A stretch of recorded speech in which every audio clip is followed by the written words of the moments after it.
Hello friends, I am Aishwarya PS. Today I am taking a few minutes to briefly discuss about what are the new marketing realities or modern realities otherwise called as social factors. Before that, we need to know about what is marketing.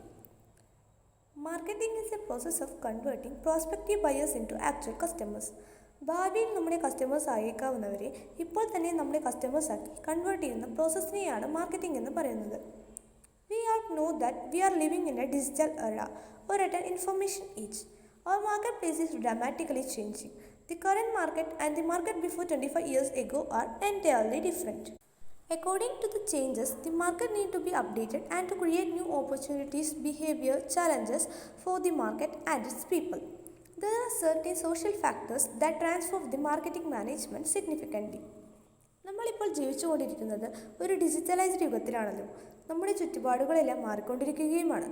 ഇപ്പോഴത്തെ നമ്മുടെ market പ്ലേസും 25 വർഷങ്ങൾ മുമ്പേയുള്ള നമ്മുടെ market പ്ലേസും തമ്മിൽ വളരെയധികം വ്യത്യാസങ്ങളുണ്ട്. മാറുന്ന കാലത്തിനനുസരിച്ച് നമ്മുടെ ചിന്താഗതികളും മാറേണ്ടതാണ്. എന്നാൽ മാത്രമേ നമുക്ക് മാർക്കറ്റിൽ നിലനിന്ന് പോകാൻ സാധിക്കുകയുള്ളൂ.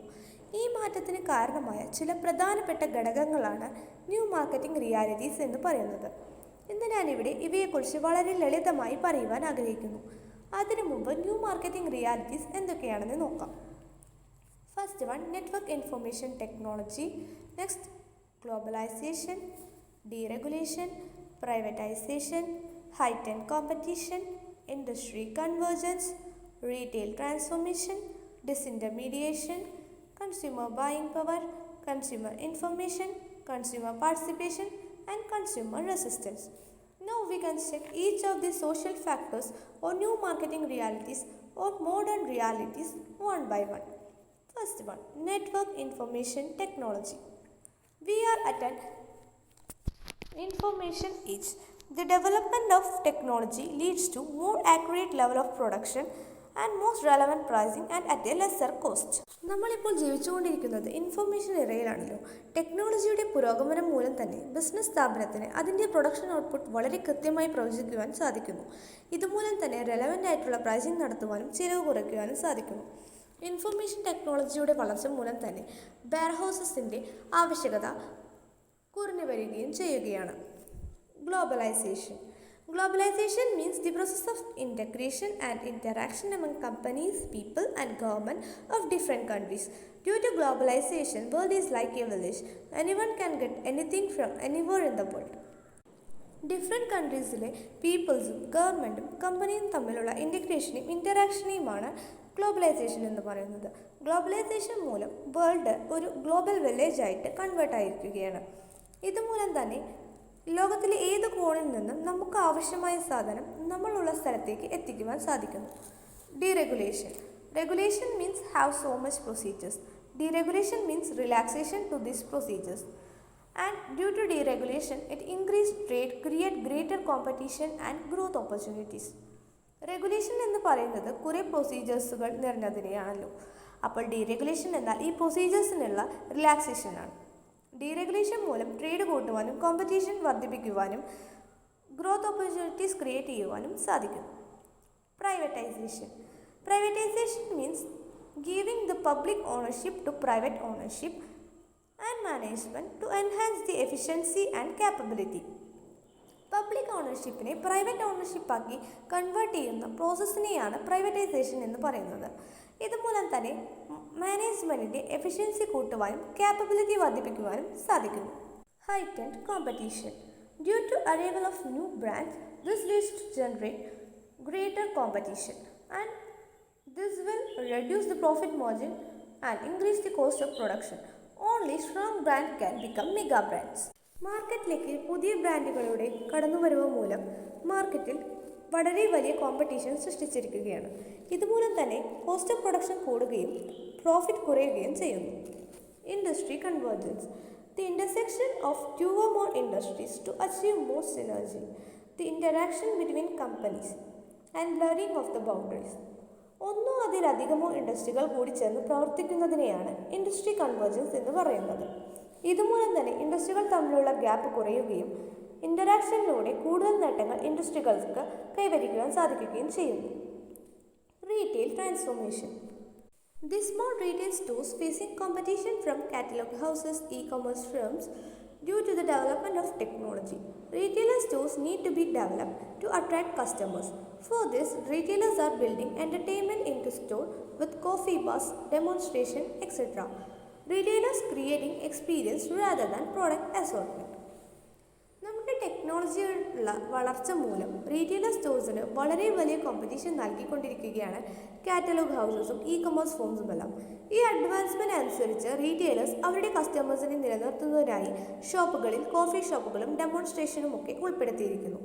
കസ്റ്റമേഴ്സിന് ഒരു പുതിയ എക്സ്പീരിയൻസ് നൽകുകയാണ് ഇതിലൂടെ അവർ ലക്ഷ്യമിടുന്നത്. ഷോപ്പിങ്ങിന് പുറമെ കൺസ്യൂമേഴ്സിന് ഒരു എക്സ്പീരിയൻസ് ആക്കി ഷോപ്പിങ്ങിനെ കൺവേർട്ട് ചെയ്യുക എന്നതാണ് റീറ്റെയിൽ ട്രാൻസ്ഫോർമേഷൻ്റെ ഉദ്ദേശം. Disintermediation. Intermediaries are persons acting between manufacturer and customers. Disintermediation means the removal of middleman or intermediary. The manufacturers directly sells product to customers. The traditional approach changed to brick and click approach. ഇടനിലക്കാർ അല്ലെങ്കിൽ intermediary എന്ന് പറയുന്നത് മാനുഫാക്ചേഴ്സിൻ്റെയും കൺസ്യൂമേഴ്സിൻ്റെയും ഇടയിലുള്ള ലിങ്കാണ്.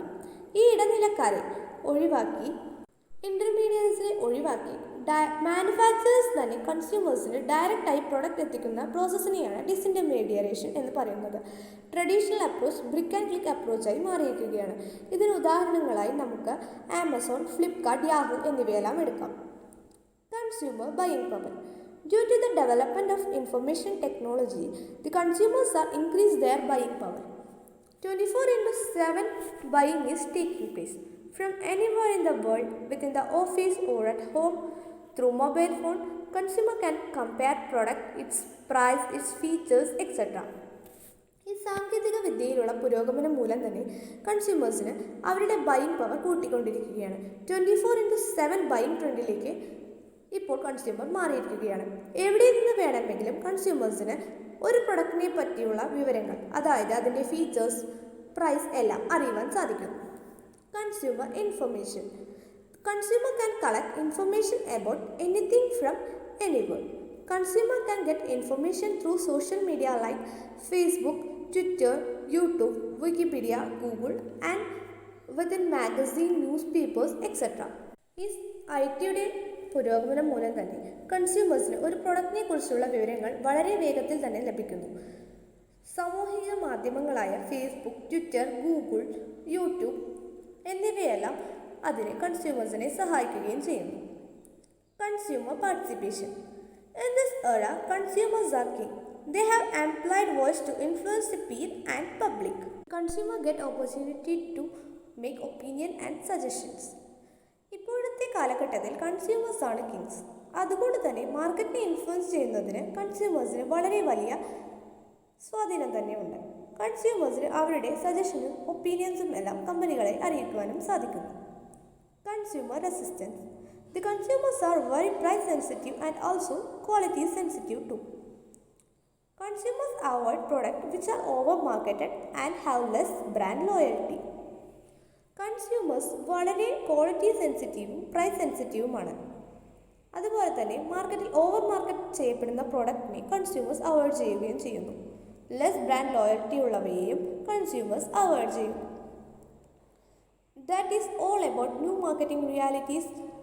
I hope you got an idea about the new marketing realities or modern realities or social factors. Thank you.